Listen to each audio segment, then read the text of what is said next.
Hello friends, कैसे हैं आप लोग।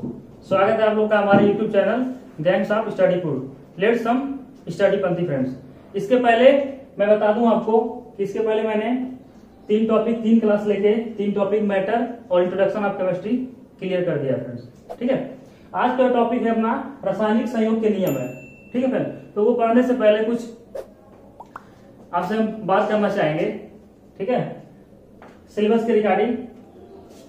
तो अपना जो सिलेबस है, जैसा कि आप लोगों को पता होगा, जो अपना एग्जाम है उसका टाइम थोड़ा सा एक्सपेंड हुआ है। जो जून में होने वाला था वो क्या हो गया, जुलाई के लास्ट वीक में भी हो। तो हमें पूरा टाइम मिल गया है अप्रोक्स 2 मंथ का। ठीक है, तो हम कोशिश करेंगे 1 मंथ में अपना जो सिलेबस है ना उसको कंप्लीट कर लें, है ना।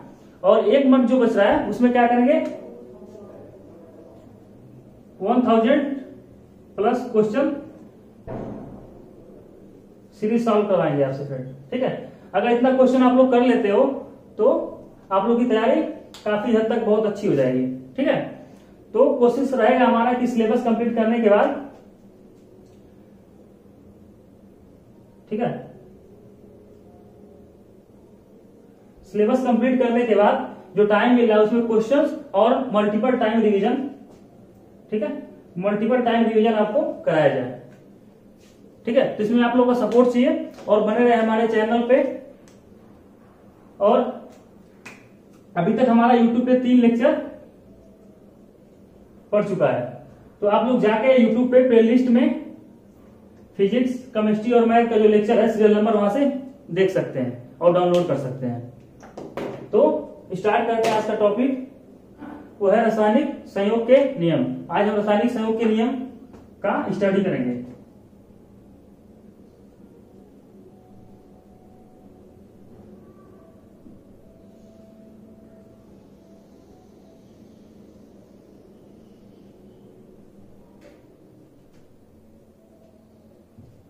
रासायनिक संयोग का नियम का स्टडी करेंगे, है ना। तो इसे क्या बोलते हैं, law of chemical composition. Law of chemical composition.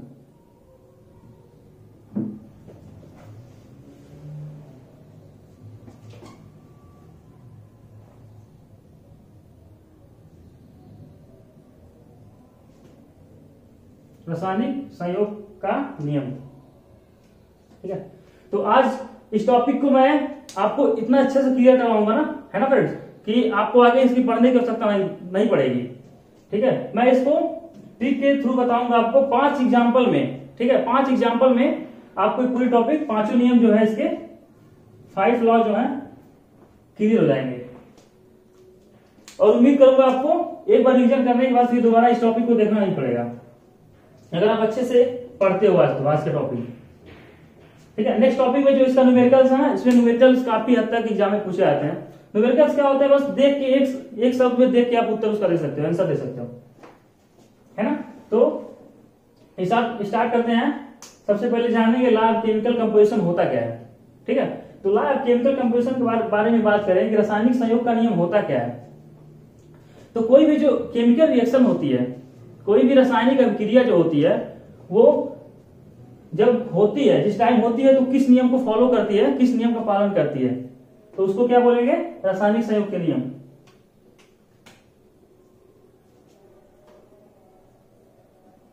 किसी रासायनिक अभिक्रिया को होने के लिए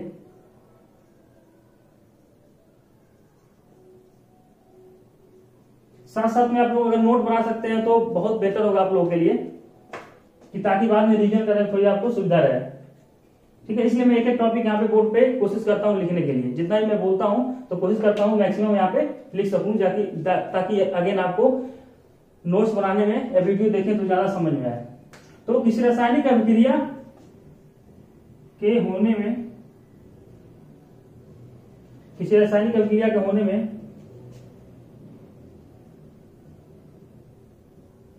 जिस नियम का पालन होता है उसे लॉ ऑफ केमिकल कंपोजिशन या रासायनिक संयोग का नियम कहते हैं।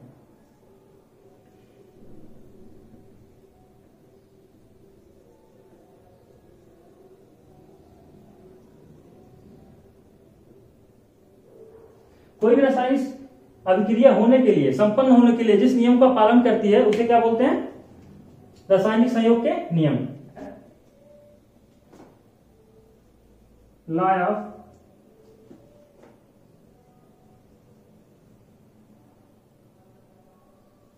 Conservation of mass, law of conservation of mass, जिसे द्रव्यमान संरक्षण का नियम कहते हैं। द्रव्यमान संरक्षण का नियम। अब द्रव्यमान संरक्षण का नियम क्या है, इसे जानने से पहले हम क्या जानेंगे कि इसे किसने दिया था और कब दिया था।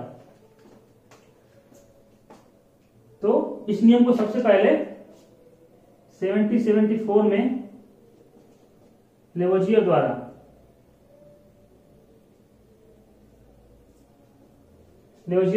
प्रतिपादित किया गया था, दिया गया था। लेवोजियर कौन थे? इसके पहले मैंने फर्स्ट लेसन जब पढ़ाया था ना, इंट्रोडक्शन ऑफ केमिस्ट्री, तो उसमें डिटेल आपको बताया था कि जो लेवोजियर थे वो क्या थे? मॉडर्न केमिस्ट्री के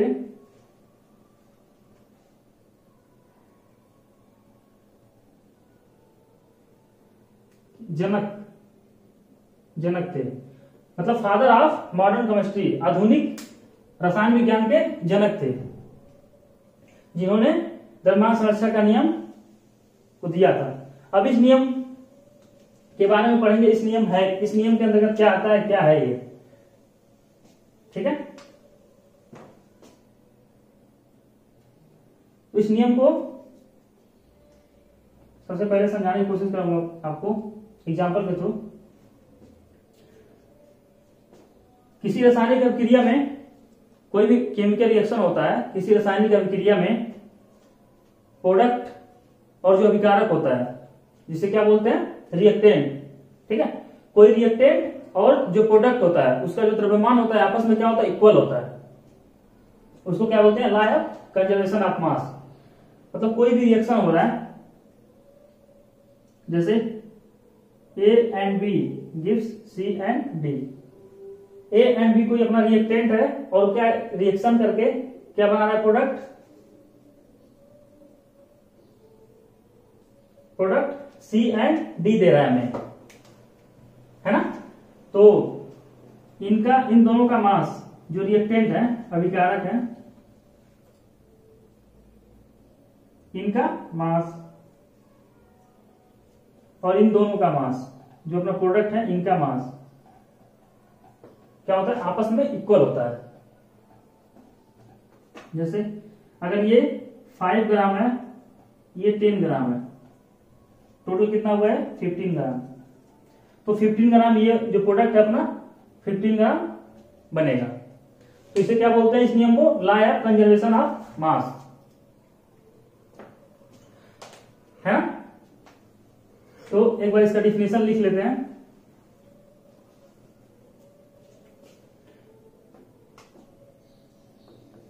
सत्रह 1774 में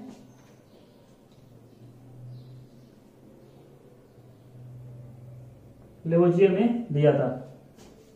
हम इसका डिफिनेशन अगर लिखें तो किससे कहेंगे, इसे कैसे जानेंगे इसके बारे में? तो क्या होता है फ्रेंड्स, जो द्रव्यमान संरक्षण का नियम होता है ना, जो द्रव्यमान संरक्षण का नियम होता है उसमें क्या होता है? किसी भी रासायनिक अभिक्रिया में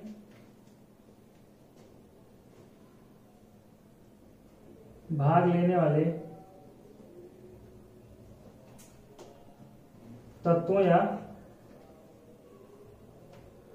पदार्थों का कुल द्रव्यमान उत्पन्न पदार्थ यानी प्रोडक्ट के द्रव्यमान के समान होता है।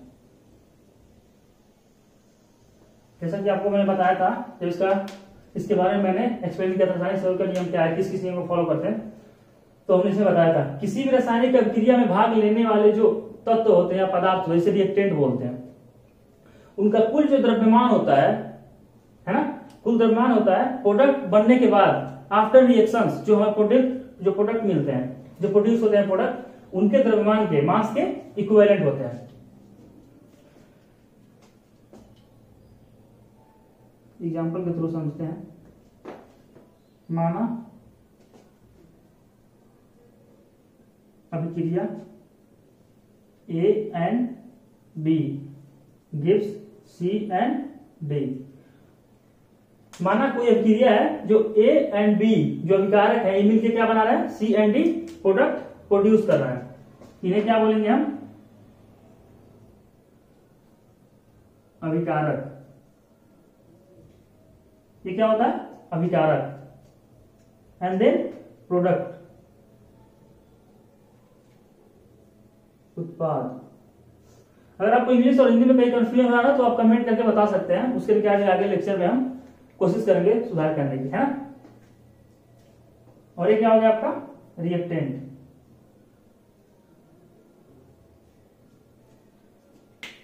है ना। तो अगर एग्जांपल के थ्रू हम समझते हैं, माना कोई रासायनिक अभिक्रिया A एंड B है, ठीक है, दो तत्व हैं इसमें, दो पदार्थ हैं जो मिलकर क्या बना रहे हैं, C एंड D बना रहे हैं, प्रोडक्ट बना रहे हैं। अगर इसके द्रव्यमान की बात करें, माना इनका द्रव्यमान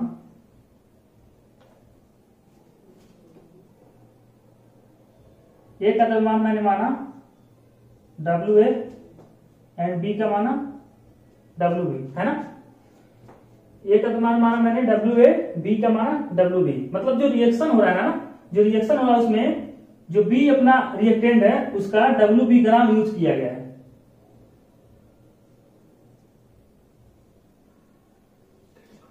और A में WA ग्राम यूज किया गया है ना। तो जो अपना प्रोडक्ट मिल रहा है उसका अगर द्रव्यमान की बात करें तो C, WC एंड D जो प्रोडक्ट है उसका जो वेट मिल रहा है, द्रव्यमान मिल रहा है WD। तो अगर यहाँ पे द्रव्यमान संरक्षण का नियम लगाते हैं, क्या लगाते हैं, द्रव्यमान संरक्षण का नियम।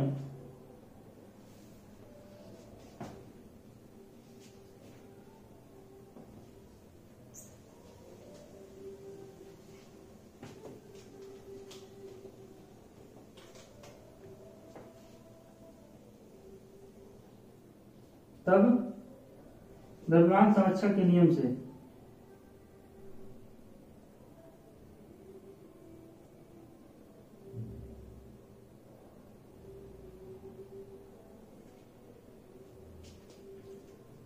क्या बताया था मैंने, रिएक्टेंट एंड प्रोडक्ट जो होता है उसका वेट क्या होता है, द्रव्यमान क्या होता है, इक्वल होता है। A and B gives C and D। तो इसका भी बताया था WA, B का WB एंड C का क्या बताया था WC एंड D का WD। तो इस रूल से क्या होगा बताएं। इसके पहले मैं बता चुका हूं, कोशिश करिए बताने का, एक स्टेप बाय स्टेप समझिए जिससे आपको आगे प्रॉब्लम ना हो, क्योंकि ऐसे ऐसे एग्जांपल आएंगे ना, एग्जांपल देख के आप क्वेश्चन को सॉल्व कर लोगे, ये आप लोगों के लिए बेटर होगा। तो यहाँ पे कोशिश करें समझने का और बताने का। पहले तो एक ब्रैकेट बनाएंगे, है ना, WA WB equal WC and WD। कहने का मतलब जो अपना रिएक्टेंट है उसका द्रव्यमान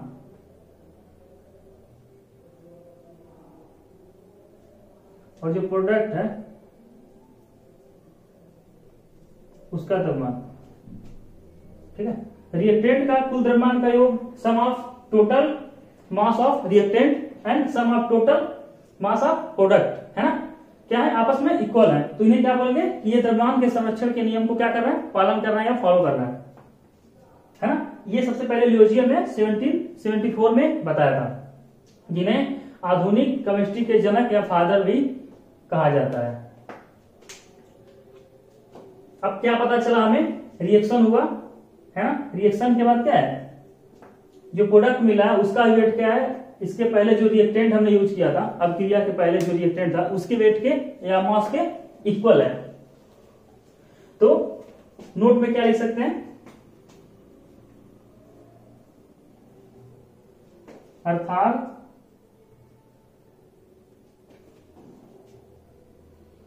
रासायनिक अभिक्रिया के पूर्व या बाद में, मतलब रासायनिक अभिक्रिया होने के पहले या बाद में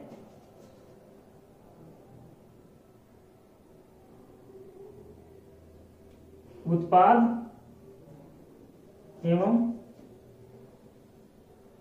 अभिकारक रिएक्टेंट का द्रव्यमान नियत रहता है।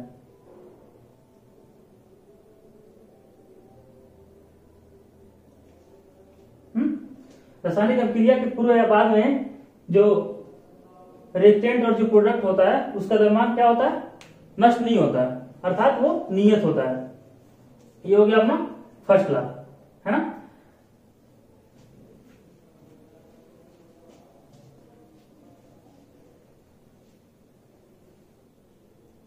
एक एग्जांपल आपको बताते हैं, जिससे आप लोगों को थोड़ा ज्यादा बेटर समझ में आएगा।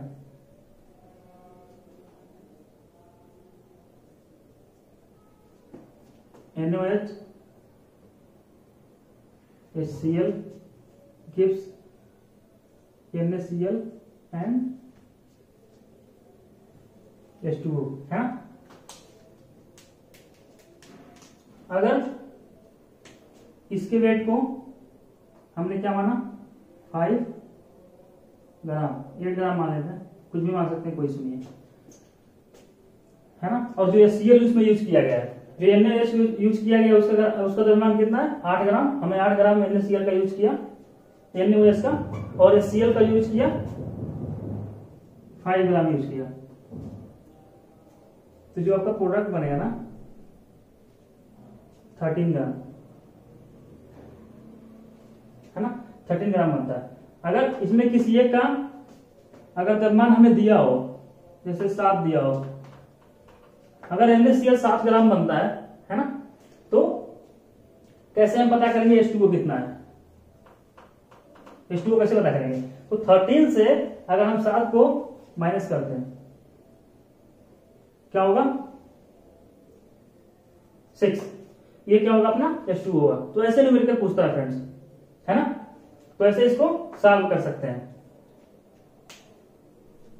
अगर यहां पे इसकी वैल्यू दे दे, ये पूछ ले, तो इसको कैसे हल करेंगे, फॉर्मूला से WA and WB equal WC and WD value रखते हैं। अगर इसकी वैल्यू हमें नहीं दी है, इसकी वैल्यू कितनी दी है 7, इसकी पूछ रही है, तो क्या करेंगे, W के जगह पे 8 रखेंगे, WB के जगह 5 है, इक्वल WC 7 है, एंड WD को क्या मानेंगे, X मान लेते हैं, कुछ भी मान लेते हैं, हाँ? या WD ही रहने देते हैं, हाँ? तो अब इसकी वैल्यू निकालेंगे, तो 8 एंड 5 कितना होता है 13 माइनस 7 इक्वल 6,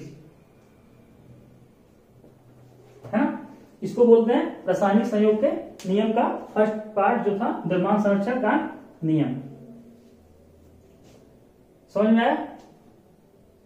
ऐसे ही क्वेश्चन मिलते हैं एग्जाम में, देख के आप लोग तुरंत उसका आंसर दे सकते हो, अगर यहाँ पे आप लोग अच्छे से इसका स्टडी किया है तो। फर्स्ट क्या पढ़ा, द्रव्यमान संरक्षण का नियम, law of conservation of mass, है ना। ये तो हमें पढ़ लिया। सेकंड जो है उसे स्थिर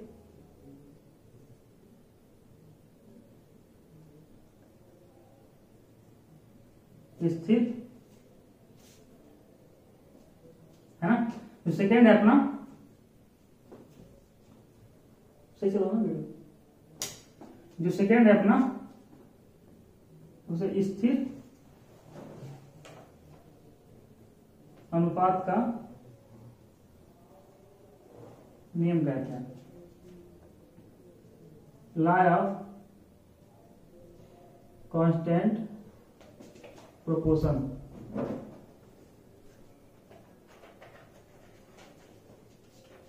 है ना। स्थिर अनुपात का नियम जानने से पहले सबसे पहले इसमें क्या जानेंगे, इसे किसने दिया था, लॉ ऑफ कांस्टेंट प्रोपोर्शन को किसने दिया था, है ना। स्थिर अनुपात का नियम सबसे पहले 1799 में जोसेफ प्राउस्ट के द्वारा दिया गया था। हमेशा एग्जाम में ये पूछता है कि जो स्थिर अनुपात का नियम है, जो लॉ ऑफ कांस्टेंट प्रोपोर्शन है, उसको किसने दिया था, है ना। तो इसमें क्या लिखेंगे, इसे 1799 में जोसेफ प्राउस्ट ने दिया था, है ना। या तो कब दिया था ये पूछ सकता है हमसे, या तो किसने दिया था, किस साइंटिस्ट ने इसे दिया था, इस लॉ को,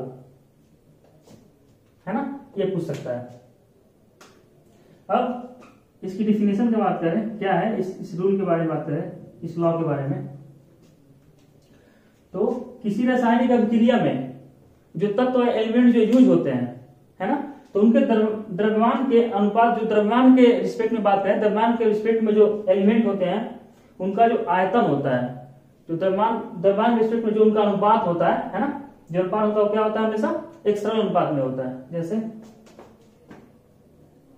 H2O, ये क्या है, वाटर है,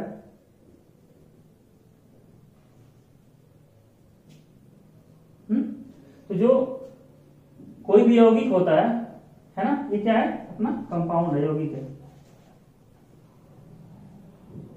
कोई यौगिक चाहे उसे किसी स्रोत से या किसी विधि से प्राप्त किया गया हो, है ना, हमेशा उसका जो रेशियो होगा, ये तो हो गया अपने आयतन के हिसाब से। अगर हम द्रव्यमान के हिसाब से बात करें, यहाँ क्या पढ़ना है, द्रव्यमान के हिसाब से पढ़ना है, जो अनुपात होता है, ठीक है, प्रोपोर्शन मतलब अनुपात होता है ना, वो हमेशा कांस्टेंट होता है। तो अगर द्रव्यमान की बात करें तो हाइड्रोजन का क्या होता है, एक मॉलिक्यूल का द्रव्यमान 1H1, ये क्या है इसका एटॉमिक, क्या होता है, परमाणु क्रमांक,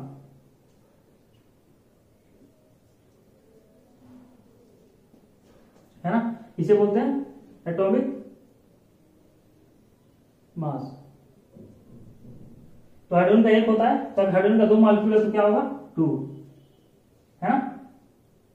ऑक्सीजन की बात करें, ऑक्सीजन का कितना होता है, परमाणु क्रमांक ऑक्सीजन का 8 होता है, और द्रव्यमान कितना होता है, 16, तो कितना हो गया, 16। अगर सिंपल में रेशियो बात करें तो क्या होगा, ये 1:8, है ना। तो किसी रासायनिक अभिक्रिया में जो यौगिक बनता है ना, कोई यौगिक है तो हमेशा क्या होगा, चाहे किसी विधि या किसी विधि से या किसी स्रोत से प्राप्त किया गया हो, उसका जो अनुपात होता है हमेशा क्या होता है, स्थिर होता है। इसे क्या बोलते हैं, स्थिर अनुपात का नियम। इसे 1799 में जोसेफ प्राउस्ट ने दिया था। अगर हम CO2 की बात करें, CO2, तो CO2 को हम किसी विधि या कहीं से वायुमंडल से प्राप्त करें, एटमॉस्फेयर से या कहीं से प्राप्त करें, किसी रिएक्शन से प्राप्त करें, तो क्या होगा, जो कार्बन होगा, कार्बन एंड जो ऑक्सीजन होगा, उसका जो रेशियो होगा द्रव्यमान के रिस्पेक्ट में जो रेशियो होगा, अब कार्बन का द्रव्यमान कितना होता है, एटॉमिक जो उसका क्रमांक होता है, परमाणु क्रमांक जो होता है 6 होता है, और जो उसका द्रव्यमान होता है 12 होता है ना। तो 12 रेशियो प्रोपोर्शन। ऑक्सीजन का कितना बताया था मैंने, 16, तो 2 मॉलिक्यूल्स ऑफ ऑक्सीजन है, तो क्या होगा 32। अगर हम इसको सॉल्व करें, है ना, 4 से अगर इनको दोनों डिवाइड 4 से अगर डिवाइड करें तो 3:8, ये होता है अपना सरल अनुपात C एंड O का, कार्बन एंड ऑक्सीजन का, है ना। तो यही हमें इसमें जानना था कि जो स्थिर अनुपात का नियम होता क्या है। इसे 1799 में जोसेफ प्राउस्ट ने दिया था और इस नियम में उन्होंने बताया था कि कोई यौगिक चाहे उसे किसी विधि या किसी स्रोत से प्राप्त किया गया हो, हमेशा उन दोनों एलिमेंट या तत्वों का जो अनुपात होता है ना, वो हमेशा क्या होता है, सरल अनुपात में होता है। तो एग्जाम में पिछली बार के एग्जाम का क्वेश्चन पेपर देखा था, उसमें क्या पूछा था, H2O एंड CO2 किस नियम को फॉलो करते हैं, किस नियम को फॉलो करते हैं, या इनका संबंध किस नियम से है। तो क्या होगा, ये स्थिर अनुपात का नियम है ना, क्योंकि H2O हम चाहे केमिकल रिएक्शन करके बनाए, हाइड्रोजन और ऑक्सीजन का रिएक्शन करके बनाए, या कहीं से, चाहे तालाब का पानी हो चाहे समुद्र का पानी हो, कहीं से अगर हम H2O लेके आएंगे ना, है ना, शुद्ध अगर H2O है तो क्या होगा, उसमें हाइड्रोजन और ऑक्सीजन का जो रेशियो होगा 1:8 होगा, है ना, और कार्बन डाइऑक्साइड का जो कार्बन एंड ऑक्सीजन का जो रेशियो होगा 3:8 होगा, है ना। तो ये क्या होंगे, हमेशा सरल अनुपात में होंगे। अब सरल अनुपात किसे बोलते हैं, सरल अनुपात किसे बोलते हैं, जो पॉइंट में ना हो, पूरा क्या हो, पूर्ण संख्या में हो, जैसे 1 हो गया, 2 हो गया, 3 हो गया, है ना। अगर कोई 3.5 अगर ऐसा कुछ आया तो उसको सरल अनुपात नहीं बोलेंगे, है ना, उसको क्या बोलेंगे, मिश्रित अनुपात। तो ये क्या होंगे, सरल अनुपात में होंगे। ये किसने बनाया था, स्थिर अनुपात के नियम में जोसेफ प्राउस्ट ने बताया था, है ना। अभी लास्ट में ये पूरा पढ़ाने के बाद मैं आपको ऐसा ट्रिक बताऊंगा ना, जिसमें आपको प्रॉब्लम नहीं होगी सन याद करने में और साइंटिस्ट का जो नाम है वो याद करने में, है ना। तो जुड़े रहिए लास्ट तक इस वीडियो में, ताकि मैं आपको अधिक से अधिक कंसेप्ट क्लियर कर सकूं, है ना।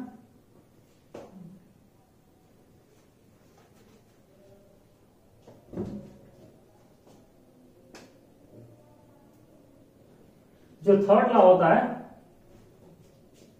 उसे गुणित अनुपात का नियम कहते हैं, है ना। इंग्लिश और हिंदी में साथ में इसलिए लिख रहा हूं कि कुछ लोगों को इंग्लिश में प्रॉब्लम होती है, तो हिंदी में लिखा होगा तो प्रॉब्लम होती है उनको।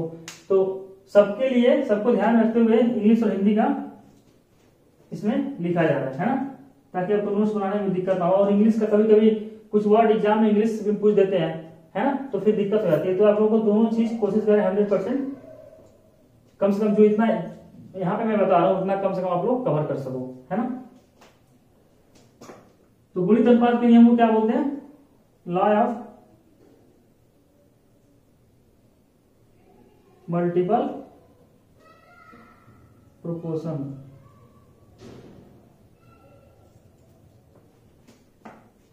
है ना। तो इस नियम को किसने दिया था,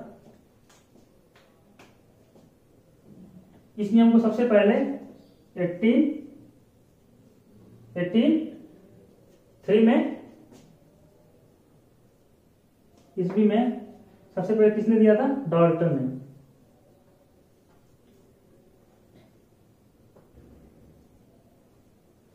डाल्टन ने इस रूल को 1803 ईस्वी में दिया था, है ना। अब इसमें क्या होता है, गुणित अनुपात क्या होता है, अगर एग्जांपल की बात करें, कार्बन ऑक्सीजन मिलकर carbon monoxide and carbon dioxide बनाता है ना, दो यौगिक बनाता है, कार्बन डाइऑक्साइड और कार्बन मोनोऑक्साइड। तो इस लॉ में क्या होता है, जब कोई दो तत्व आपस में रासायनिक संयोग करते हैं तो दो या दो से अधिक यौगिक बनाते हैं, है ना। तो पहले तत्व के जो रासायनिक, जो पहले तत्व का निश्चित द्रव्यमान होता है, जो पहले तत्व का निश्चित द्रव्यमान होता है ना, जो पहले तत्व का निश्चित द्रव्यमान से भिन्न भिन्न द्रव्यमान संयोग करती है ना। पहले तत्व के निश्चित द्रव्यमान से भिन्न भिन्न द्रव्यमान संयोग करती हैं, जो क्या होती है, हमेशा एक निश्चित अनुपात में होती है। देखिए यहाँ पे कार्बन का 1 मॉलिक्यूल है ना, और ये 2 मॉलिक्यूल है, तो क्या होंगे, हमेशा निश्चित अनुपात में होंगी। तो इसका डेफिनेशन अगर बात करें, डेफिनेशन, जब दो तत्व रासायनिक संयोग करते हैं तो दो या अधिक यौगिक बनाते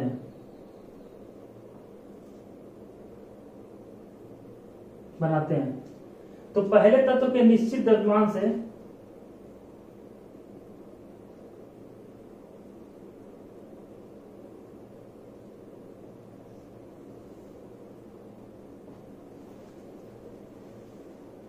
पहले तत्व के निश्चित द्रव्यमान भिन्न भिन्न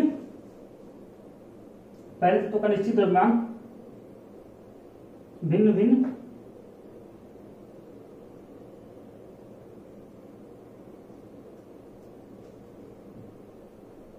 दूसरे तत्व के भिन्न भिन्न द्रव्यमान के भिन्न भिन्न द्रव्यमान के साथ संयोग करता है। जब कोई दो तत्व आपस में रासायनिक अभिक्रिया करते हैं तो दो या दो से अधिक यौगिक बनाते हैं। तो पहले तत्व के निश्चित द्रव्यमान से दूसरे तत्व के भिन्न भिन्न द्रव्यमान क्या करते हैं? संयोग करते हैं। इन्हें क्या बोलते हैं? गुणित अनुपात का नियम। तो इसमें फर्स्ट एग्जांपल क्या हो गया? कार्बन एंड ऑक्सीजन का। सेकेंड एग्जांपल की बात करें, अगर सेकेंड एग्जांपल की बात करें, दूसरा एग्जांपल होता है HNO मिलकर क्या बनाता है? H2O and H2O2। इसमें देखते हैं, जब कोई दो तत्व मिलकर कोई रासायनिक अभिक्रिया करता है तो दो या दो से अधिक यौगिक बनाता है। दो या दो से अधिक दो यौगिक यहाँ पे बना दिया है। तो पहले यौगिक के निश्चित द्रव्यमान से संयोग करने वाले दूसरे तत्व के भिन्न भिन्न द्रव्यमान क्या करते हैं? संयोग करते हैं। पहले तत्व के निश्चित द्रव्यमान से दूसरे तत्व के भिन्न भिन्न द्रव्यमान संयोग करते हैं, जो क्या होते हैं? हमेशा सरल अनुपात में होते हैं। देखें, इसका और इसका यहाँ पे दोनों मॉलिक्यूल सेम है, H2 तो इनका द्रव्यमान क्या होगा? निश्चित होगा। इनका द्रव्यमान क्या है? यहाँ पे निश्चित है। अब यहाँ पे O है, एक ऑक्सीजन है, यहाँ पे टू ऑक्सीजन है ना? तो इसका क्या है? अनुपात क्या है? भिन्न भिन्न है। लेकिन क्या होगा? ये दोनों आपस में एक सरल अनुपात में होगा, 1:2 है ना? तो जब कोई दो पदार्थ या दो एलिमेंट आपस में कोई रासायनिक अभिक्रिया करते हैं तो दो या दो से अधिक यौगिक बनाते हैं। पहले तत्व के निश्चित द्रव्यमान से संयोग पहले तत्व के निश्चित द्रव्यमान से भिन्न भिन्न दूसरे तत्व के भिन्न भिन्न द्रव्यमान का क्या होता है? संयोग होता है, जो क्या होते हैं? हमेशा सरल अनुपात में होते हैं। दूसरा एग्जांपल ये हो गया, थर्ड SnF2 मिलकर क्या बनाता है? SF2 SF4 SF6 है। इसमें अगर देखें तो सल्फर क्या है? निश्चित अनुपात में है। इनका क्या हो रहा है? द्रव्यमान चेंज हो रहा है। अगर इस एक द्रव्यमान को अगर हम x माना है तो यहाँ पे क्या होगा? 2x, यहाँ पे क्या होगा? 4x, यहाँ पे क्या होगा? 6x। तो इनके अनुपात की बात करनी है भाई, हमेशा सरल अनुपात में होनी चाहिए। और ये क्या होनी चाहिए? निश्चित होनी चाहिए। और ये हमेशा सरल अनुपात में होनी चाहिए। तो अगर x कैंसिल हो क्या होगा? 2:4:6, यानी 1। अगर इसको सॉल्व करते हैं, 2 से डिवाइड करते हैं तो 1:2:3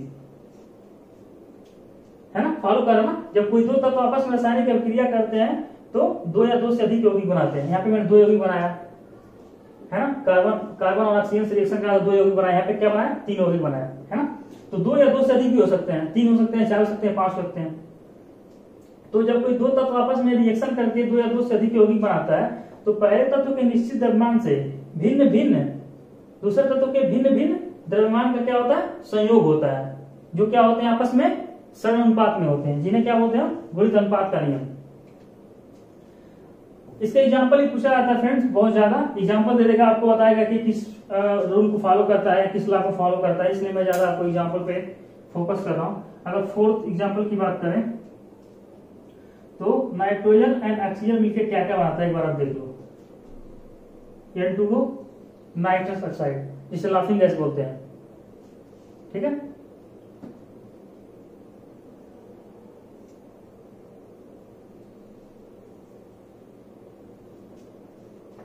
दूसरा N2O2 जिसे नॉर्मली NO बोलते हैं, है ना। ये 2 से 2 कट जाएगा तो अनुपातिक सूत्र लिखते हैं, तो कैसे लिखते हैं? थर्ड जो होता है N2O3, फोर्थ जो होता है N2O5, ये होता है। तो उसमें क्या बताया मैंने, जो पहला होता है वो निश्चित होता है। जब कोई दो तत्व आपस में रासायनिक क्रिया करते हैं तो 2 या 2 से अधिक यौगिक बनाते हैं, है ना। 2 या 2 से अधिक यौगिक बनाते हैं। तो पहले तत्व के निश्चित द्रव्यमान से संयोग करने वाले दूसरे तत्व के भिन्न भिन्न द्रव्यमान संयोग करते हैं, जो क्या होते हैं आपस में समानुपात में होते हैं। यहां पे देखें हम, तो क्या हो गया, ये निश्चित अनुपात में है, इनका रेशियो क्या होगा, यहाँ पे 1 है, यहाँ पे 2 है, यहाँ पे 3, यहाँ पे 5 है ना। तो इनका रेशियो क्या होगा 1 2 3 5, है ना। इसमें एक और आता है N2O4, उसका भी लेते हैं, तो क्या होगा 4 3 4 एंड रेशियो 5। समझ में आया होगा आपको। काफी मैं टाइम दे रहा हूं, क्योंकि अगर वैसे अगर बोर्ड पे एक बार लिख के मैं चाहूँ तो 2 मिनट में भी इसको क्लियर कर सकता हूँ, लेकिन वो आपके समझ में नहीं आएगा, है ना। तो एग्जाम्पल का ये सब खेल है, इसमें एग्जाम्पल से ही क्वेश्चन पुटअप करेगा और साइंटिस्ट के नेम से, ठीक है।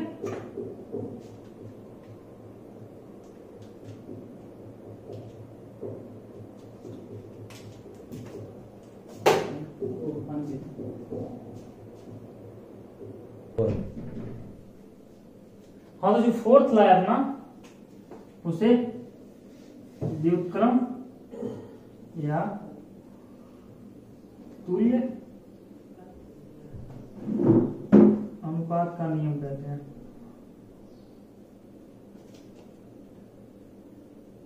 Law of reciprocal proportion.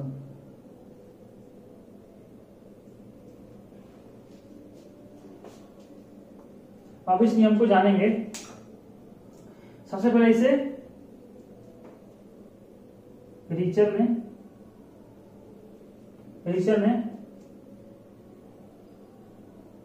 1792 में दिया था।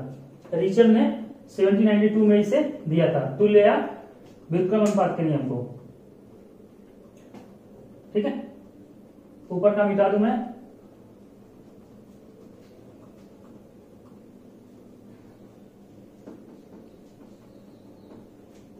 ठीक है। तो इस नियम में क्या होता है, अगर एक कोई तत्व कार्बन है, दूसरा एक तत्व कोई मैंने मान लिया ऑक्सीजन मान लिया, ये किसी दूसरे तीसरे तत्व से क्रिया कर रहा है,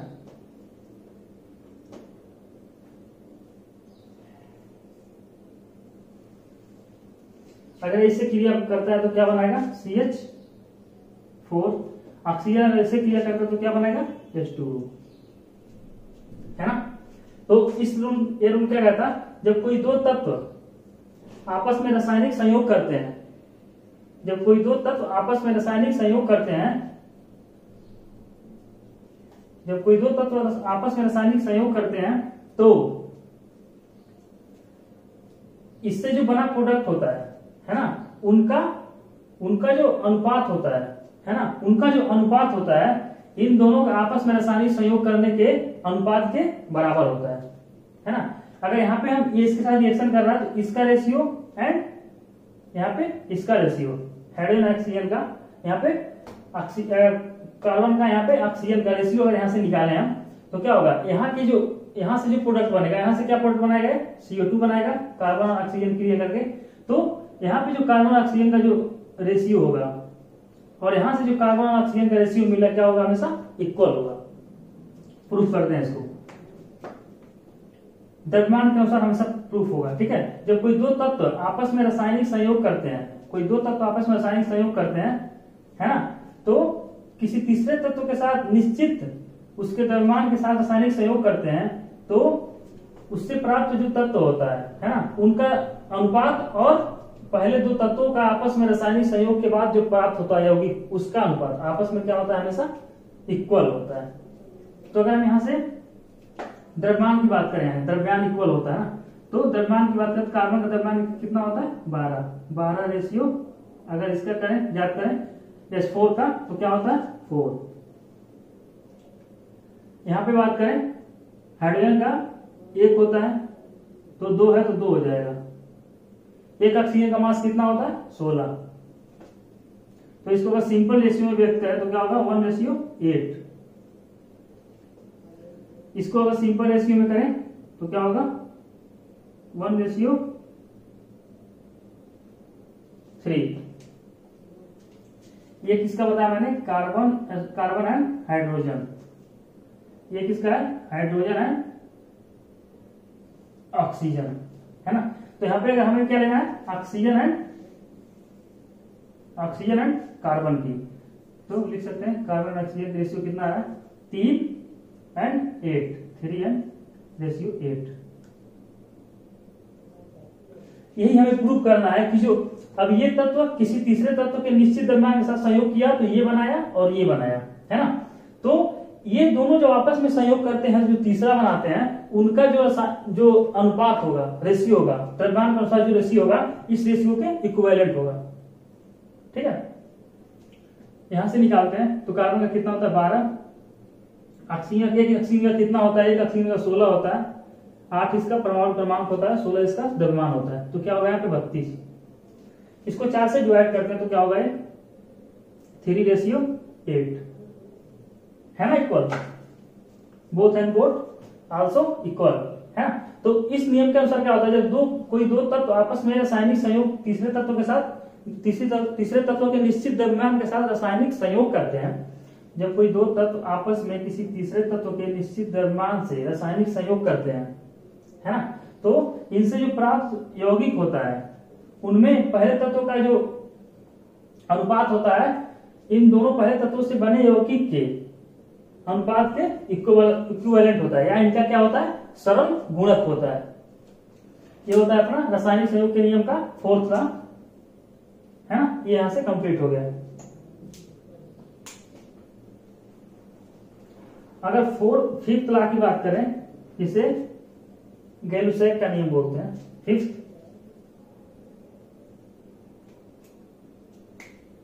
गैलुसैक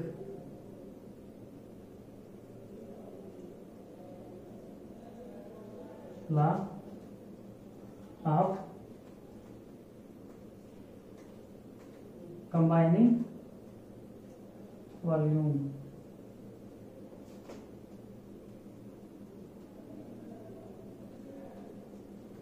गैलुसैक का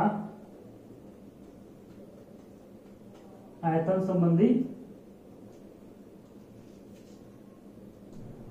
नियम, इसको सबसे पहले गैलुसैक ने दिया था। ठीक है, जैसे नाम से ही पता है, गैलुसैक ने अपने नाम पे रखा है इस नियम का नाम, इसे बोलते हैं गैलुसैक का नियम। गैलुसैक ने इसे दिया था।